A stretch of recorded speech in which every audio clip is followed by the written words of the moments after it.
How does Discord make money? Discord is a free-to-use communication app, and in just 6 years, Discord went from being nothing to being worth over $7 billion, making it more valuable than Skype, Hinge, Pinterest, Tumblr, and so many more. And unlike every other social media giant, Discord doesn't even have ads, it doesn't sell your data, and it's free to use. And yet Discord is one of the highest valued social media companies in the world, with Microsoft attempting to buy Discord for $12 billion. But even this number wasn't enough for the Discord founders. They understood that Discord will be worth many more billions in the near future. Something doesn't make sense here. How is this possible? How can Discord be worth so much money? Well, there's a few explanations. One is that Discord has been rapidly expanding. In just 6 years, Discord has accrued over 350 million users. This sort of growth is extremely rare, and it's put Discord in a crazy position, giving Discord leverage over everyone. And not just its users, I'm talking about everyone. This became very clear on the 6th of January 2021. It was 8:17 in the morning,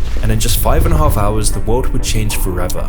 The Stop the Steal movement protested the results of the 2020 presidential election, and things would obviously be taken a little too far. 5 lives would be taken, 761 would be charged, and dozens would be imprisoned. Hatred was everywhere. America was more divided than ever. The US seemed to be on the brink of a civil war, of a revolution, and while many things were behind this, social media was one of the main catalysts. And in the following months, it was revealed that the main social media app behind this was Discord. It was this revelation that was one of the first major clues as to how Discord makes its money. And whilst it wasn't directly responsible for this attack, this event did uncover the true power of Discord. And it turned out that this was just the tip of the iceberg. You see, when I tried to work out how Discord really makes its money, I quickly realized how deep this rabbit hole goes. To understand this whole picture, we need to go back in time. The year was 2008, and a nerdy gamer called Jason Citron wanted to make his mark on the world, where he would go on to found a company called OpenFaint. The idea was simple. OpenFaint would be a social media site directly designed for integration with mobile games. And this idea at the time was kind of genius. OpenFaint would integrate itself within the social structure of games, combining chat room software, leaderboards, and achievements into one unified whole. Notable games that utilize OpenFaint were Fruit Ninja, Jetpack Joyride, and Tiny Wings. And in 2011, OpenFaint would be sold to a Japanese company called Gree for the price of $104 million. And at the age of 26, Jason Citron was now a multi-millionaire. However, it wasn't all smooth sailing. Just before OpenFaint's closure, disaster would strike Jason. A class action lawsuit had just been filed, with OpenFaint being accused of mishandling user data, illicitly storing and selling this personal information, and for allegedly, quote, accessing, monitoring, and storing the unique device identifiers for mobile devices, along with personally identifiable information, such as users' exact GPS location, internet browsing history, and Facebook and Twitter profiles. All of this without the notice or consent of the user whose private information was being sold. In fact, OpenFaint's entire business model relied on the unauthorized access to personal data to pass on to buyers for profit. We're talking about everything: your age, gender, location, contacts, games, activity. But all of this wasn't a secret. OpenFaint's employees knew this, OpenFaint's shareholders knew this, and of course Jason was behind all of this. And yet all of them put their moral reservations to the side. But very luckily for Jason, the case was dropped, with no reason given. And so Jason was now a multi-millionaire, free 26-year-old. He could do anything, but he still wanted to make his mark on the world. He wanted to influence society. He wanted to create something groundbreaking, something revolutionary. And so in 2015, he formed a new company called Discord, where he would bring back not only the idea of an online communication service centered around the gaming industry, but also some of the shady business practices that define OpenFaint. However, the app's early months were rough to say the least. Discord's voice functionality was a total disaster. Call connections between users were precarious at best, and the quality of calls was even more erratic. Yet Jason and his team were obsessed with the app. With this obsession, the team continued to improve. New management was introduced, calls became stable, and people began to take notice of Discord. And while the user base was initially small, Twitch streamers and Redditors quickly began spreading the good news of the app. Features like its user-friendliness, its utility of combining servers with voice chat features of Skype, and its apparent security made Discord a very popular choice for internet users. And by the end of 2015, Discord now had 3 million users, and then by the same time next year, Discord would go on to have 25 million users. And so as you'd expect, investors caught onto this and wanted a piece of the pie themselves. Now, investors weren't really after Discord because of its revenue figures, because Discord has never really monetized its vast user base. On the surface, Discord only makes its money through a subscription model, Nitro. Initially, Discord Nitro could be purchased for $4.99 a month, and gave its subscribers access to various customizations or upgrades such as sticker packs, high quality video sharing, and custom emojis. In 2018, Discord added new features such as server boosting and larger file uploads. And that's all well and good, until you do the math. In July of 2020, Discord purportedly generated $120 million from subscriptions. But then, how is Discord a multi-billion-dollar company if it's only generating $120 million from subscriptions? I mean, the company hasn't even had a year of profit since its founding. So are subscriptions really the key behind Discord's billion-dollar empire? No. Instead, Discord's business model is by getting investments. You see, Discord has been slowly growing in the shadows, and is now set to take over the instant messaging industry. Through constant upgrades, Discord now has unrivaled value. Low latency, easy communication, great servers, no ads, no data selling, and no fee makes Discord perfect, giving millions immense value for free. And by providing better value than other messaging apps, Discord's growth is now unstoppable. With 150 million active monthly users, Discord now has 3 times Reddit's active user base, and could soon have over 500 million active users in just a couple of years. By growing its user base, Discord has grown its investments, and by inflating its value, Discord is patiently waiting for the opportunity to sell. You see, these big tech companies like Discord have a very strange business model, where they become worth billions of dollars while being unprofitable and lacking any long-term plan to make money. All that matters to these companies is the scale of their user base. And so, it's not hard to see why so many companies wanted a piece of Discord. In fact, this is why Discord has been doubling down on expanding its audience and providing as much value as possible.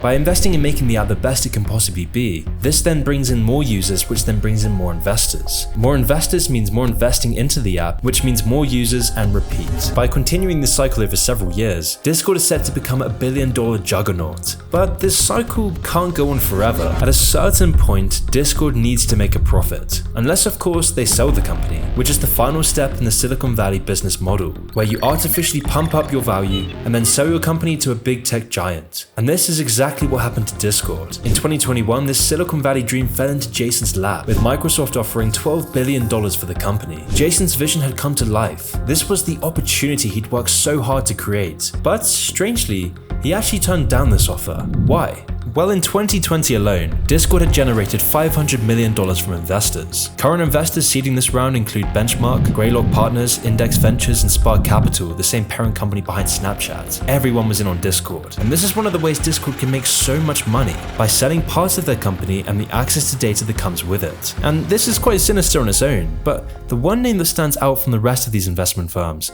and makes the problem so much worse, is Tencent. Now, it's important I give some backstory on Tencent. In January 2021, Tencent was valued at almost $1 trillion. They are a modern titan, and Tencent, like any other large company in China, is effectively a commercial branch of the CCP. But how did they come to hold such a position of power over the world's economy?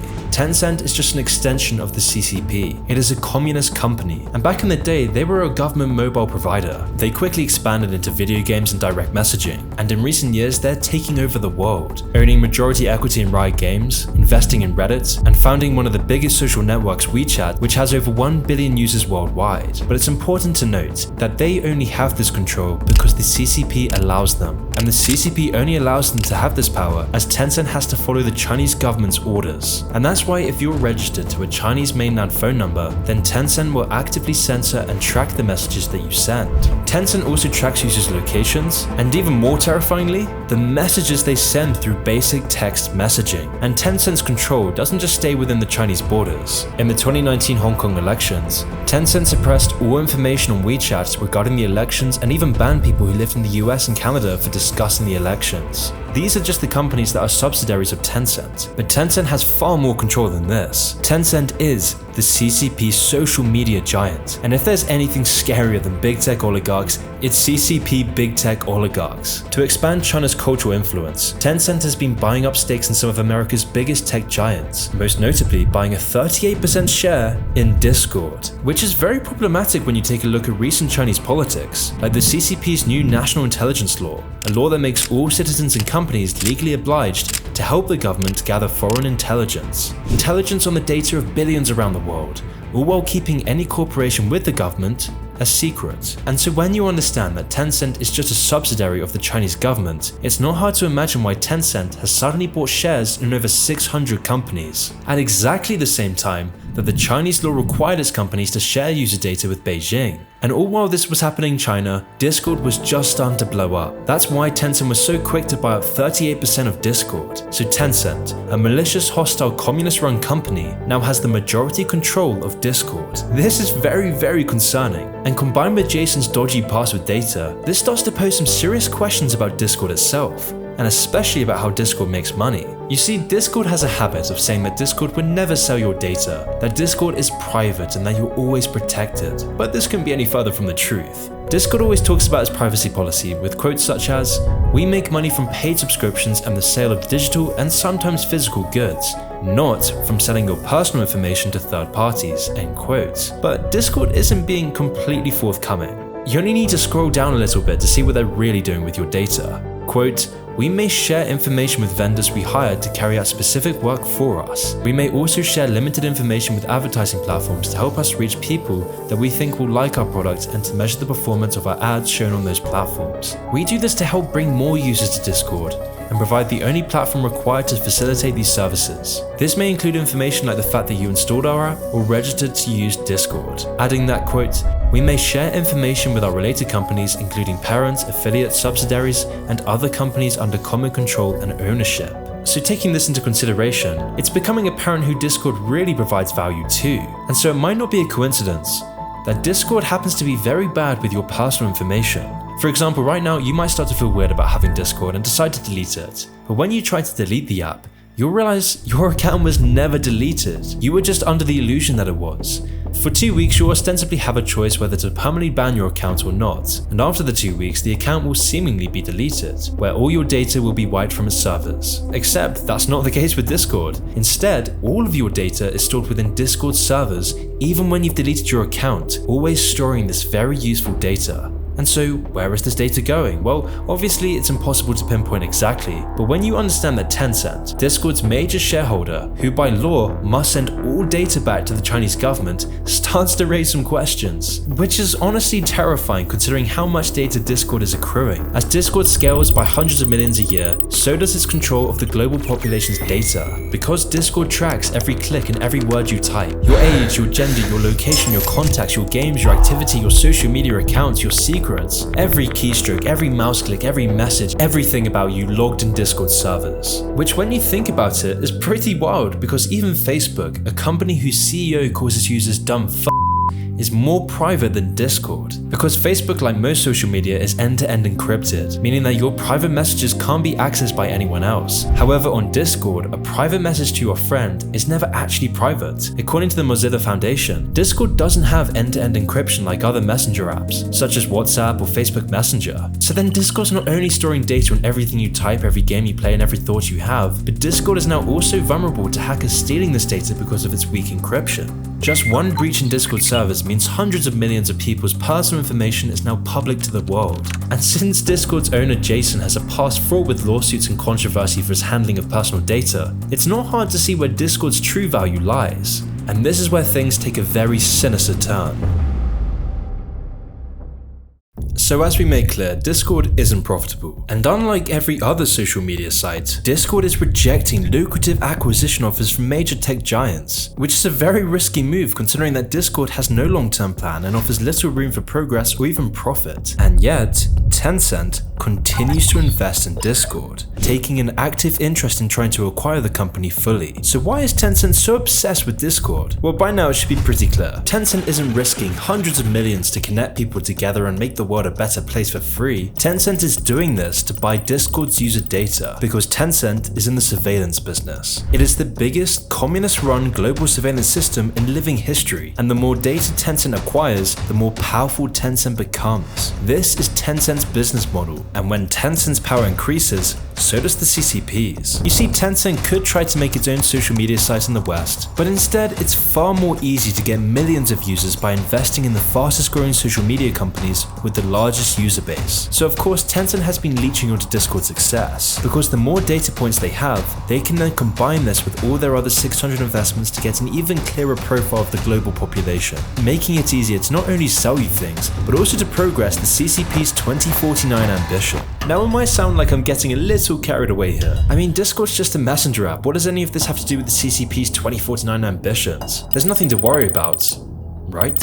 Chinese intelligence agencies have a long history of hacking data from foreign companies. As far back as 2000, according to Steve Ryan, the former deputy director of the NSA, US officials have observed Chinese cyber operations aimed at piercing US defense contractors, something that was occurring on a quote regular basis by around 2006 onwards. The Chinese were robbing the defense industrial base blind. These cyber incursions became a regular practice, with Chinese state hackers successfully compromising the Pentagon 20 times in a single year. And in 2018, Chinese operatives successfully hacked a US Navy contractor, stealing highly sensitive information related to the development of submarine missiles. And now in the 2020s, US security officials are deeply worried since privately owned Chinese companies are now acting as the tendrils of the Chinese government. It was for this reason that Tencent's WeChat app was recently banned in the US, and TikTok is getting banned in countries all around the world, and was almost actually banned by Trump. But by this point, it's too late. This can't be contained. Tencent is now invested in the biggest social media companies in the US, companies like Reddit and Snapchat, and also some of the biggest social games like League of Legends and Fortnite, with all of these apps and games happening to be free to use, all because it's their vast user base that grants immense value to Tencent and the CCP. This isn't a normal money game, which is why Tencent's most lucrative investment is with Discord, an app that will soon be competing with WhatsApp Scale, all while being unencrypted and compromised by Tencent's data harvesting. Now, some of you might think that this sounds like just some stupid online conspiracy, but I promise you, it's really anything but. In recent years, China has been mining Western data to equip its government agencies with more leverage over the world. The Washington Post of all media companies actually reviewed bidding documents and contracts for over 300 Chinese government projects since 2020, and they found orders for software designed to collect data on foreign targets from Western social media. The documents, publicly accessible through domestic government bidding platforms, also show that agencies include the state media, propaganda departments, police, military, and cyber regulators are all invested in more sophisticated systems to gather data for the CCP. Quote, "Now we have a better understanding of the anti-China underground network," said a Beijing-based analyst who works for China's Central Propaganda Department. And all of this global surveillance is part of Beijing's larger push to use big data and artificial intelligence to improve its international propaganda efforts, whilst also building a network of early warning systems that sound real-time alerts when trends threaten Beijing's interests. So why is China doing this? Well, Michael Pillsbury presented a lot of data in the 100-year marathon to argue that Chinese leadership has a systematic strategy to overtake the US as the world's dominating power, and they hope to complete this project by 2049. This is China's 2049 plan. It is of paramount importance to Xi Jinping, as this is the 100-year anniversary of China's communist revolution. This is deeply embedded within the Chinese government. For more than 50 years, this message has been thoroughly documented in Chinese literature and is a central part of China's education system and their People's Liberation Army. There is absolutely no doubt that Chinese leader Xi Jinping is dead set on ruling the rest of the world. In fact, these are his own words. This is his guiding message to party members and the public. And this really shouldn't be a surprise. Grand visions of world dominance have always been a component of communist beliefs, and Xi Jinping sees himself as the one who will fulfill China's destiny, all while the West completely ignored this for decades. We just thought of China as the place that makes our iPhones, and China played along with this, convincing Western politicians and business elites that China was moving towards democracy and capitalism. In reality, we funded China's rise. We fueled their ambition to take over the world. I mean, it's so common now for Western companies to voluntarily give away trade secrets in the hope of gaining access to China's massive market. And by doing this, companies always have to toe the party line. And we're talking about the huge companies that influence trends in Western society.